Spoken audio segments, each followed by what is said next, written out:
আমি তোমাকে বেশি বুঝি, আর তুমি আমাকে করে দেবা না কীভাবে শুট করতে হবে কোরবানি।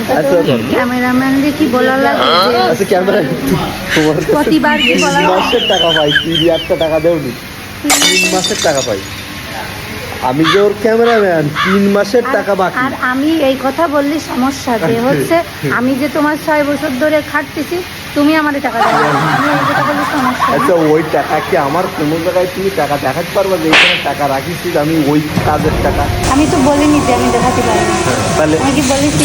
ওই টাকাটা আমি সংসারে ইউজ করেছি। আর আমি তো বলিনি যে তুমি আমারে দাও, তাহলে আমি ওদের পেমেন্ট দিতে পারিনি, কইছি বাকি রাখো।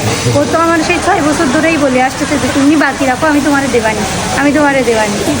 আমি তোমার সেদিন বললাম না সিরিয়াসভাবে কাজ করতে হবে, আমি তো করতেছি।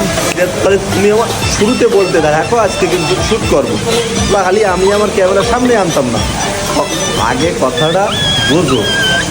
কিন্তু আমি তো মানতেছি তুমি আমার থেকে ভালো পারো, তুমি সব কিছু আমি তোমার কাছ থেকে শিখেছি, তাহলে তো তারে তো এইটা বলে দেওয়া লাগবে না তুমি যে এখন শুধু নেওয়া। আচ্ছা কেন তোমার তুমি জাস্ট ঘরের থেকে বলবা যে এটা কিন্তু শ্যুট করবো, আমার কোথাও তো শ্যুট করবো সেটা আমি দেখবো, তুমি তো একবারও কওনি। আমি মনে করতে চাই এমনি আইছে, তোমার সাথে এমনি জীবনেও কথাই পারা যাবে না, কোনো কথা বলে পারাই যাবে না।